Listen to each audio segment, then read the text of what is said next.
Welcome to an interesting series this week, and we'll be speaking to Gael Karomba, the founder and proprietor of Kigali Universe, to just get an understanding of who is this man and what is he up to here in one of Africa's greatest cities, Kigali, Rwanda.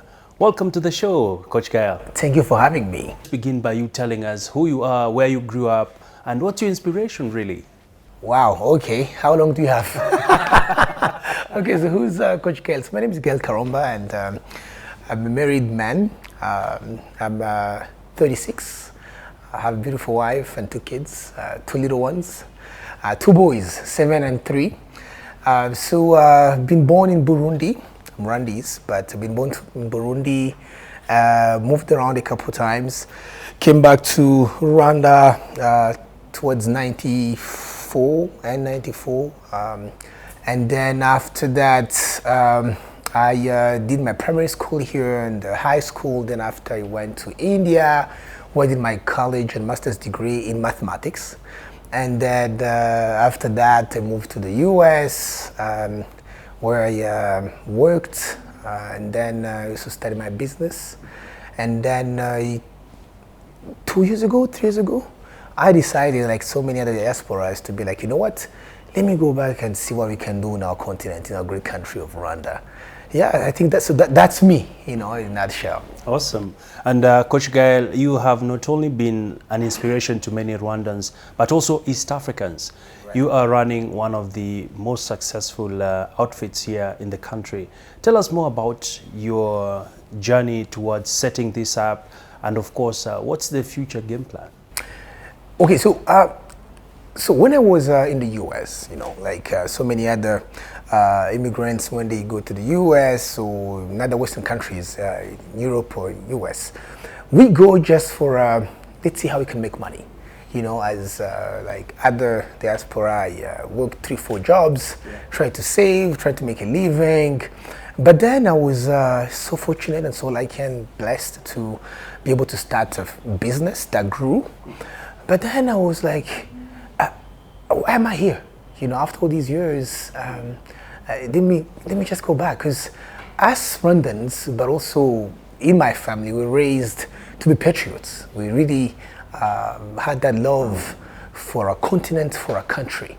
So I was like, I can do something. So I came here, I visited a couple of times here in Africa, and then I saw 2 sectors that were really, I would say, the potential was really untapped in those 2 sectors. And that was sports and entertainment. And I was like, there is so many talents here, and there are so few investors in Africa, especially in those 2 sectors. I was like, let me just come and see. So we started, and that's how we started. Maybe we're going to talk about that later in the show. We started a music label, entertainment label. We also started what you guys see as Kigali Universe, and also a basketball team we have. So like, let's see.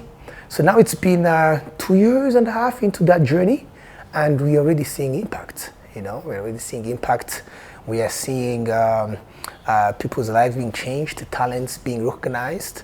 And we're starting to have, we're starting to make noise, in the region and also in Africa. So the future is bright. The future is bright, especially in the country like Rwanda, where there is a lot of opportunities, especially in those 2 sectors. I mean, Coach Gael, many would wonder, a mathematician in sports and entertainment. Right. Someone would believe you'd be working somewhere in New York, stock exchange, that kind of stuff. Tell us, how did you flip over? And I mean, this is an exciting industry, as you're saying. Right. And at the same time, younger people are looking up to you. Exactly. So, I get a lot that question, because like, you're a statistician, and so how did you end up in entertainment? So, my other businesses in the US are not in the entertainment industry or in sports. But as I said, when I came to Africa and Rwanda, especially in the East African region, that's why I saw potential, and an untapped potential. So many investors in Africa, I would say there is something we call old money in Africa, you know. So the people that are investors are older. And those people, they wouldn't understand investing in entertainment or in sports, you know. For them, if they would get money, they would buy another factory or buy another land. So for me, I was like, why? I come here if I want to do something impactful. Why would I come and just compete in these other sectors? They already have investors. But there's this area that have a lot of potential, but it's untapped. So let me just come here, just learn about, I'm a student, I learn a lot. So I'm not an expert at all in entertainment and sports, but I've been learning. But I saw there was a need, and as an entrepreneur, you bring a solution where there is a need, you know? So that's how I flipped. I flipped because there was a need, and there is great potential. Amazing. And Coach Gael, just looking behind you, we have an imposing image of Rwanda's President Paul Kagame, right. A man who has been credited for transforming this country to what it is today, one of the fastest growing economies in Africa. And at the same time, we are seeing a lot of buzz coming into Rwanda, especially in the music industry. Talk to me about some of the artists that you've managed to bring into your fold, and what does the future look like in terms of the music business? Right. Actually, you know, you just started really right that question, because you started with Paul Kagame. So His Excellence, all this is happening because of what our leadership, our government is doing. You know, because they are the ones out there making all these deals. You know, in the just past few years, we have seen international events, you know, being hosted here in Kigali. You know, we have hosted like big events like Trace Awards, you know, 2023. Right now, we're in the talks, actually. I've heard that the Academy organization was here in talks with, you know, government officials here, maybe with the possibility of hosting the Grammys in 2025. Do you see? So we've had things, big events like Global Citizens. So all those big events, they come here because of the good policy we have here that attracts investors, that attracts those big events.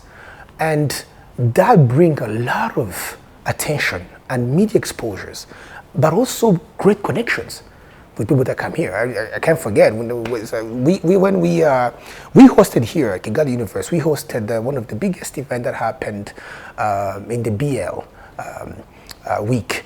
We hosted the BL Advance here. So we hosted more than 200 people here. They were including players, also executives.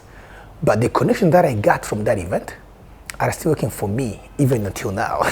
You know, our artists are going to be showcased, you know, on those platforms. Yeah. Yeah. So the future is really bright. Mm-hmm. We have seen now one of my artists that I manage, that we work with, Bruce Melody. We have had a big collab with the legend and Grammy Award Shaggy last year, and we have had a big media tour in the US, where we have toured in big medias there. Like we went on ABC shows, we went on Daily Mail. We did really big shows, big medias thing there in the US. So to me, the future is so bright, and we are in the right country with the right government and the right leader to make that happen. Interesting. And Coach Gael, you've mentioned something quite interesting in terms of the future being so bright for Rwanda. Right. And at the same time, we are seeing a lot of East African artists trying to see if they can do collabos. And East Africa right now, we aren't yet there in terms of the music business, compared to what we see in West African brothers, as also as our South African brothers. Africa, yeah. So how do you feel about this misconception that East Africa music hasn't really gotten to its full potential? Yeah, I think our time is going to come, and it's, you know, we are getting there. But we just have to learn, from the Western part of Africa. Because, for example, in Nigeria, they have a couple of things that really are going for them. So number one, they have really a big country, and with really a big purchasing power. They have a big diaspora that really supports and sells their music worldwide. And number three, they have been in this business for longer than us. They have investors in these sectors, and for our part, most of the time we're still doing music as a hobby, not as a business, as a hobby. But right now we are catching up, and as I always say, we have to do it as we just have to do it as a group. We have to do it as a group. I like the saying that we always say, it has to be an Afro-East type of movement. We have to do it together. Rwanda, Kenya, Uganda, because together we can have enough fan base to compete with Nigeria, to compete with South Africa. We cannot do it alone. And that's what we are seeing, what we're trying to accomplish in this sector is a lot of collabos between us. Bien and Bruce Melody and Nadia, Keniso with someone in Uganda. So we're trying to do that. Why? So that we can really open our markets to each other. Indeed. And Gael, make sense to me. Many artists, like you said, they don't see music as a full-time career. Right. It's more of a part-time, trying to balance off life. But we're also seeing another crop of artists who are saying, I'm giving it my all. I'm looking at music as a business. Right. And looking at what you've managed to accomplish, I'm a numbers guy as well, just like you. I'd like to know, how much did you invest initially? And of course, are you seeing the return on investment? And what would be your message really to artists who are still yet to get there, but are hoping to one day break the glass ceiling? For an artist to do music as a business, it has to sustain you. It has to be something that can sustain you and your family. And so we are still struggling in that, especially East Africa. Why? Because there is a couple ways where, in which an artist can make money. Okay, you make a song, you put it on the platforms. Of course, there is royalties that you get from streaming, okay? That's one, but it's a very small portion, okay? And then number two, you do concerts and tours. You get money, concert and stuff like that. But here, because of our economies in East Africa, you can't really say that any artist will get a concert that can really pay them big. Yeah. They don't even have the money themselves to organize something for themselves. So that's a struggle. And number three, now we're talking about licensing and publishing. So licensing, it's when, a big company like Warner's, like Sony, they take your song, they use it in one of their movies. So that's where the big money is. So we are still struggling to have those licensing deals. Yeah. Here in East Africa, in Africa. And also publishing. So now you get a big company that publish your song in the right way, so that when your song is played in public places, in hotels, in restaurants like this, you get paid monthly. In those other countries, they do. In East Africa, they'll play your song for free in hotels everywhere, because those collecting agencies, they are not efficient here in Africa. They don't work here in Africa. So because of all those struggles, it's hard for an artist to be like, I'm going to do this as a business, because it will not sustain you. YouTube money will not really sustain you. And most of our people in East Africa would not even spend money on Spotify and buy your song. No, they'll wait until they hear it for free. They want to hear the song for free. So that's what the struggle is. Yeah. So now we have to do it like the Americans did it, and like Nigerians are doing it. You have to invest. And in any other business, when you invest, you don't expect the return tomorrow. So you have to invest. It has to be a long-term plan to be like, okay, let me invest now. 1, 2. So the first year, I like to tell you, okay, put your artists through where you have to shape them. put them in the studio, make them produce a lot of songs, okay? And then year 2 is about branding.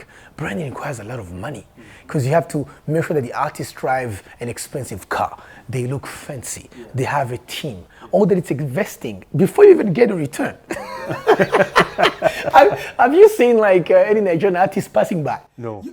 You feel their presence. No, you would think like it's a president passing by or any type of general because they have a team of 50 people. Like, but it's branding. Yeah. You know, it's you know, image. Because it's image, it's everything. So, and that's the thing, you know, when it comes to music, the music business. An artist is selling his image. That's his number one merchandise. He's selling his image. You know, I can just walk around in town with nobody, with no team. Like, everybody can come and high five me. But if it's an artist, then who's going to pay tomorrow to go see him? Yeah. If you can access him and give him high five in a bar. Yeah. Do you see what I'm saying? Tomorrow if he charges 15K to go see him, no one will go see. Yeah. The value depreciates. Exactly. Yeah. So that's why he has to preserve his image. Yeah. And he has to brand himself or herself. So that's a lot of money. It takes a lot of money to do that. So I would say, come back to your question, have I started to see a return? Not yet. Am I optimistic? Like in 2, 3, 4 years, we'll have a return? Yes. Yeah, even 10x. You know, because it has happened. When you see what happened in the US, you know, what's happening right now in Nigeria right now, when they talk to bring Burna Boy here to do a concert, and you know how much he charged us? He charged us $600K. That's $600,000 for one show, Abby. But for me as someone who in this business, I understand why he's charging that money. Yeah. Someone who's not in that business, you're like, this is ridiculous. Yeah. Who does he think he is? No, they spent a lot of money to get him where he is. Do you see what I'm saying? So I understand. So that's how it is right now. We are still in the building stage, you know, in the sowing season, if I would say, here in East Africa when it comes to music. But the future is bright. And I'm thinking, and I see, with now the evolution of the internet and maybe the Web3 coming, you know, when we talk about Web3, blockchain technology now going to take over, it's going to make the process faster than it used to be, you know. So the time it took to build a Nasha, Chris Brown back then, it's not the time that it took to build a Burna Boy, because with the rest of the internet and everything now, Burna Boy can compete with them. So I think with the third revolution of the internet, it's going to be faster to build the Bruce Melodies, the Beyonds of the future. Amazing. And as we draw to a close, Coach Gael, I'd like to know, in terms of balancing work, family, when we began, you did mention you're married, you have 2 kids. Yes. How do you sustain this, considering that you're a very busy guy, you're meeting artists, you're hosting events, you're traveling? I mean, how do you get a semblance to do all this and at the same time hold it together? Right, I think I'll just answer you in 2 words. I'd say discipline, you know, and number 2, you have just to schedule everything. I schedule everything, you know. I schedule time to meet with my family. I schedule time to have a call with someone, and I just have to discipline myself. You know, you have to sacrifice a couple of things, you know, because at the end of the time, at the end of the day, it's what really makes you happy and also fulfilled. So entrepreneurs, I like to say, they're not created like other people, you know. For other people, like, daily dinner with family is important, daily beer with friends is important, you know. But for entrepreneurs, they see goals, they see purpose, they see impact, they see influence, they see legacy. And so when you see those things in front of you, there is a couple of sacrifices. Yeah. And there are things you have to live by. Like, okay, if I have to have coffee with Abby, it just can be a random day. You know, let's just go tomorrow. No, it's just to be okay. Let me look at my schedule. Okay, Abby, can it be on Thursday from this time to that time? Oh, can we do it later? No. Later it can be, because from 5 to 9 is family time. See? And when it comes to family, you know, coming back to your balance point, it's not really about the quantity of time, it's about the quality of time you spend with them. So I would say sacrifice, discipline, those two things. And then what's your purpose? You know, what makes you fulfilled? Amazing, amazing. For a moment, I almost said, preach it, preacher. It's like I'm preaching to the choir. I know. Well, it would be unfair for me to end this interview without really getting to understand, why do people call you coach? Oh, that's interesting. So, because people have known me in Africa, in the music and into into the sports industry, okay, those two industries. But back in the US, I told you, I went through jobs like any other immigrant. You know, my first job was to babysit a cat. You know, and I was doing that job with 2 other jobs. You know, 120 hours, saving every penny, trying to start something on my own. So when I did, my first venture in business in the US was buying abandoned houses and flip them for a profit. So I wasn't doing that business, and then my East African, you know, community, they will reach out to me almost every day, like, okay, how did you do it? How did you buy a first home here? How are you doing this? How are you doing that? So always on the phone, trying to explain them the process. So this is how you do it. You get first this, you get that. So then I was like, you know what? I was talking to my wife the other day. I was like, you know what? I'm going to start a YouTube channel. And that was in 2020, I think. Instead of me being on the phone, answering and trying to tell the same thing to all these people in my community, what about I start a YouTube channel? So I started a YouTube channel dedicated to teach the diaspora, to coach them about entrepreneurship, money management in the US for immigrants, like financial literacy 101 for immigrants. Yeah. So I did that. And then to do it in the right way, I took a course for being a financial coach and a business coach. So which I finished around 2021. And then from that, my YouTube channel took over. People from Canada started to watch it, US, Europe. They started to send each other those links. That's how they learn how to save and everything. Even now, my channel is still there. So, and then the name Coach, that's how the name Coach came. So I'm Coach Gael, not because I'm a coach in sports or music, but because I'm a financial coach, a business coach. You know, so that's how the name came to be. Amazing. A great place to end the conversation. Yeah. Coach Gael Karomba, pleasure to have you on our program. And well, if you've not been inspired, then you need to get it right. That was an interesting conversation, and we certainly hope to bring you riveting sessions as we progress forward. Thank you for your time. Until next time, it is bye-bye from us.